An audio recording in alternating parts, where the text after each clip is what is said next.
শিবপুর ঘাট থেকে শোভাপুর দেওনাপুর রাস্তায় বেহাল দশা, দুর্ভোগে হাজারো মানুষ। কালিয়াচক ৩ নম্বর ব্লকের শিবপুর ঘাট থেকে শোভাপুর দেওয়ানপুর পর্যন্ত প্রধান রাস্তাটি এখন কার্যত চলাচলের অযোগ্য। এই রাস্তাটি ধুলিয়ান যাওয়ার একমাত্র সংযোগ পথ, যা দিয়ে প্রতিদিন হাজার হাজার মানুষ যাতায়াত করেন। কিন্তু দীর্ঘদিন ধরে এই রাস্তা পাকা না হওয়ায় বর্ষার মরশুমে তা পরিণত হয়েছে কাদা আর গর্তের সমুদ্রে। রাস্তায় হাঁটা দূরের কথা, গাড়ি, টোটো, সাইকেল সবকিছুই কাদায় পুঁতে যাচ্ছে। যাত্রীরা হেঁটে পার হচ্ছেন, কেউ ঠেলা ধাক্কা দিয়ে গাড়ি টেনে বের করছেন। শিশু থেকে বৃদ্ধ সবাই এই যন্ত্রণাদায়ক অবস্থার শিকার। স্থানীয় এক টোটো চালক বলেন, এই কাদায় আমাদের অনেক ক্ষতি করে। গাড়ি পুঁতে যায়, মোটর পুড়ে যায়, ব্যাটারি নষ্ট হয়।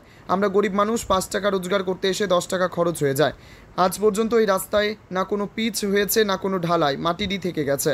আমরা চাই রাস্তাটা পাকা হোক। স্থানীয় বাসিন্দারা জানান, বহুবার পঞ্চায়েত ও ব্লক প্রশাসনের কাছে অভিযোগ জানানো হলেও কোনো স্থায়ী পদক্ষেপ নেওয়া হয়নি। প্রশাসনের উদাসীনতায় ক্ষুব্ধ এলাকাবাসী।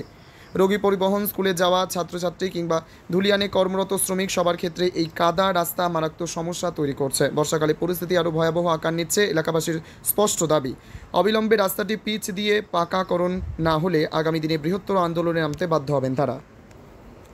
আপনারা এই রাস্তা একদম অত্যন্ত আমাদের অসুবিধা হচ্ছে। পারদানপুর, দেওনাপুর, শোভাপুর অঞ্চলের এই ধুলিয়ান যাওয়ার একমাত্র আমাদের এটা রাস্তা। টোটোতে অনেক যাত্রীবাহী যাতায়াত করছে। এখানে এতটা খারাপ যে অসুস্থ রোগীর অত্যন্ত অসুস্থ হয়েছে, গাড়ি পাল্টি খেয়ে নিয়েছে, টোটোর মোটর পুড়ে গেছে। অনেকের বিভিন্ন ধরনের এখানে কষ্ট হয় সামান্য একটু রাস্তার জন্য। তো কি চাইছেন?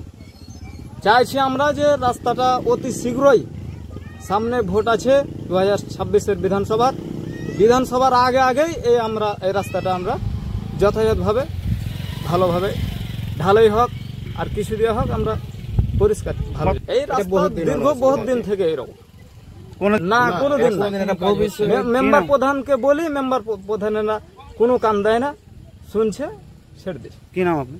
আমার নাম ইমাজুল ইসলাম, বাড়ি পারদাওনাপুর, বাবুপাড়া।